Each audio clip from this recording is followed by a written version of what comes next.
It is officially the first day of the NHL regular season, but the Calgary Flames still have a few days to finalize their roster before their season begins. But oh baby, are things starting to take shape. Not only do we have another huge roster update, but the Flames made an absolute steal of a signing, and it is very, very exciting. We're going to get into all that and more in this video, but first I want to welcome you to Flames Digest. I am Mark Griffith. If you're new around here and you love the Flames, make sure you subscribe so you can stay up to date on all the latest news, updates, reports, and rumors revolving around your Calgary Flames. We would love to welcome you to the Flames Digest family, and let's get straight in. Let's talk about this steal of a signing. It won't come as a surprise to many, but it might surprise you at just how cheap it came and, just how quickly. But in case you missed it, Tyson Barrie yesterday signed the one-year, $1.25 million contract after he made it. He made it. You know what? He made the team. He got out of that PTO, and he got the contract he was looking for, which is fantastic. And for this price, it could be an absolute steal because we know what he's going to bring. He's going to bring offensive production, which makes for, more exciting hockey, whether you're watching on TV or it gets butts in seats. It will be exciting. And honestly, he can kind of take the reins here when it comes to offensive production from the back. It'll be interesting to see if he gets top power play unit minutes at all, or even second power play unit minutes at all, because we know we have Weegar. We, of course, have Andersson, Miramanov as well. But Barrie, for those games where you want some he can go in, and it could end up being a steal depending on what the Flames do end up doing with him, because we know he's here as he's a great locker room guy. The guys absolutely love him. The people who have played with him or coached him in the past have nothing but good things to say about him. He could also, brings that leadership for some of the younger guys. We'll get into it a little bit later in this video, but is that all that valuable when he gets a spot but pushes out the younger guys? A little bit interesting there. But of course, he brings that production and could bring, yield a great return in a trade if the Flames do decide to trade him at the deadline. Who knows if a contender would want an offensive defenseman, to make a run at the cup. So very, very interesting here. But we have a nice quote here from Barrie himself. And he said, "My first job was to come in and make the team. And now I feel like my next job is to prove that I've got lots to offer and come in and be an NHL regular again." And he definitely has that potential. I mean, you're not going to go for a PTO for a team that's really good. Obviously, you're going to sign a PTO on a team that's not all that great so that you have a good chance of getting a contract. That's exactly what he did. And you know what? He will have every opportunity to show that he is an everyday NHLer. And it honestly does make our team quite a bit better, especially offensively. Who knows what it'll do to our defensive game? We'll have to wait and see. But it's just so exciting to have him here. And one other thing about just how cool this guy is. I mean, come on. From the classic Twitter account of Yegor Sharangovich replaced Breadman. But fun Tyson Barrie fact, he had a guest appearance on a Justin Bieber docuseries back in 2020. So there you go. This guy is known all over the place. Maybe Justin Bieber will become our global ambassador or whatever Drake is for the Toronto Raptors. I know most people would prefer Tate McRae since she's from here. But either way, we've got connections going around. Barrie is a steal of a signing at that price, and it's just amazing. He could be a steal in ways further than just playing out his contract. Steal in the way of what we could get back in a trade. Steal in the way of how did we get him for this cheap when other teams probably could have looked at him.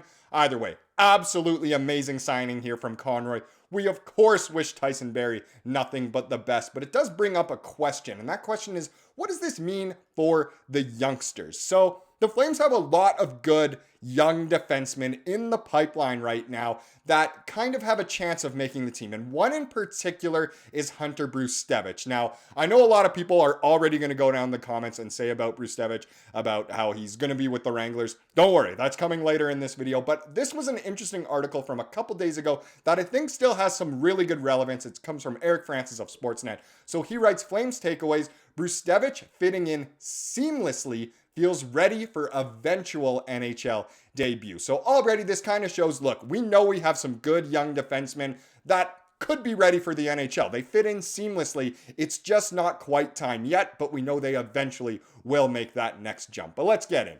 Hours before playing his very first game at last month's Prospects tourney in Penticton, Hunter Brzustewicz was asked if he expected to be called up at some point this season to make his NHL debut. "I wouldn't say I expect it," said the Flames' 19-year-old Kitchener Rangers star. "I know what I can do, and they know what I can do. Hopefully my play does the talking, and hopefully I can get a couple games." He will expect it. Wow, bold words there from Eric Francis, but it is true.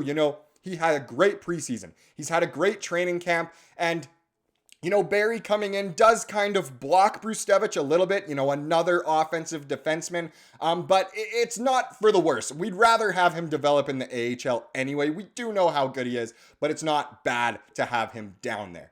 So seamlessly did the 6-foot, 190-pound defenseman fit in for his first few preseason games. He was given a few nights off before returning Wednesday in Winnipeg. It was there he demonstrated the vision and composure that made him the OHL's assist leader with a whopping 79 and one of the Flames' top prospects since being acquired from Vancouver in the Elias Lindholm windfall.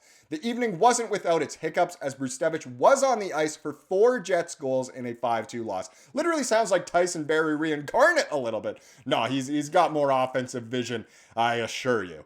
But he drew a penalty, made several excellent breakout passes, and his third assist of the preseason came on a Justin Kirkland goal made possibly by Brzustewicz's spinorama in the neutral zone. Very flashy. He's so gifted offensively, and he's exciting to watch. No, he won't be one of the 6 or 7 defensemen to crack the Flames' opening day roster on Monday.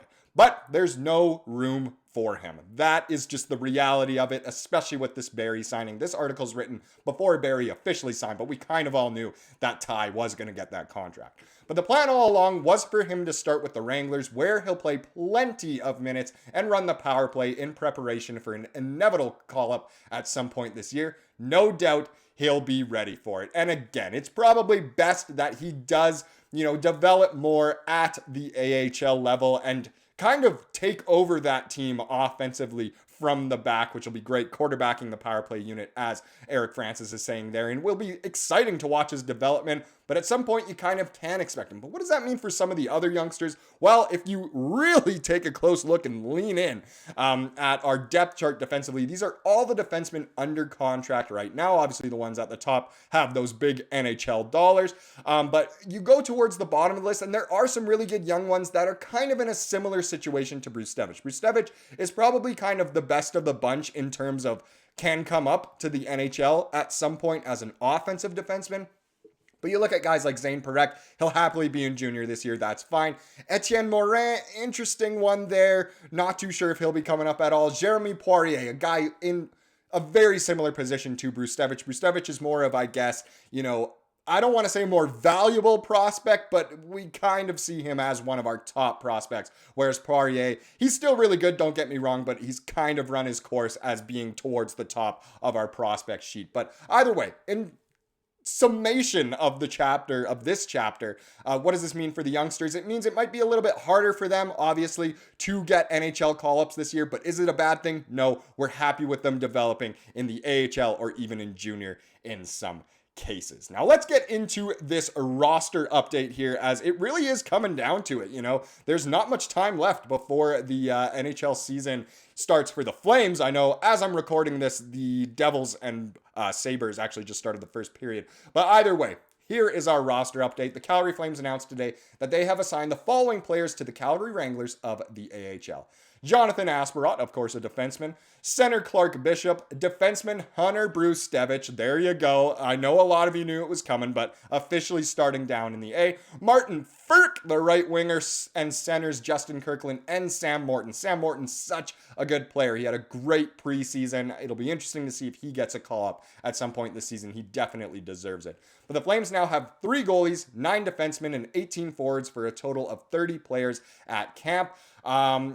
let me just show you who that actually does entail. So here we go. The goalies, of course, are Vladar, Cooley, and Wolf. So Wolfie is waiver exempt, so they could send him down to the AHL and he wouldn't face waivers, which is an option. Is that going to happen? No, of course not. But what's interesting here is waivers would be required for either Vladar or Cooley. So I think at this point that means the Flames will probably start the season with 3 goalies on the roster and kind of circulate through them. Mostly Wolf and Vladar, you'd assume, but Cooley, he's good. I don't think the Flames would want to lose him to waivers, because if you put him on waivers, surely a team would pick him up. So I think the Flames will kind of be starting with 3 goalies this season. If we get into the D-men, well, the only one who is on waivers is Tenorti right now. Again, that's at the time of recording. By the time you watch this, he could have cleared waivers. He could have been picked up. I don't know. But either way, waivers would be required for Weegar, Ball, Bean, Miramanov, Andersson, Hanley, Pahal, and Barry. I don't know if any of those guys would be put on waivers. Maybe Hanley, but the rest I think are all pretty safe. And then as far as forwards go, on waivers, Dewar and Hunt, they just could not get it done in this preseason and training camp. So again, if they get picked up, they get picked up. But either way, not too much faith in them after their bad showings here. And it's not like they're really huge parts of the plan for the future anyway. So interesting there. Waiver exempt, of course, is the youngins. So Coronado, Honzek, and Klapka are all fine. And then waivers would be required for a bunch of these guys who pretty much are roster players. But Huberdeau, Kadri, Kuzmenko, Sharangovich, Backlund, Coleman, Pospisil, Zeri, Mantha. And then guys who are going to be on the team like Lomberg, Rooney. Pelche's an interesting one, and so is Schwint. Interesting to see what happens there. I don't think they'll make the opening night lineups, but maybe they'll be kind of in the roster. We'll just have to wait and see, because obviously Pelche would require waivers and would most likely be picked up. But of course, we will keep an eye on that. Let's wrap up this video with the comment of the day, which once again comes from our guy Colin Kruzanowski, but it goes perfectly with this video. It's about Tyson Barrie, and it says, holy crap, Barrie signs at 1.25 mil. Are you kidding me? Mark my words, this will end up arguably being the best signing of the year, considering what we'll get in return. Best case scenario, some contending team suddenly needs a D-man because of injury or whatnot, and we trade him in the next couple months, making the return for basically the whole year plus playoffs. Bunch of fingers crossed, some flame emojis. Absolutely love it. It could end up being literally the steal of the season in terms of a signing. Obviously, that's just us being hopeful and optimistic, but very, very exciting nonetheless. Thank you so much for watching this video. Please subscribe like we saw here today, and have a wonderful rest of your day.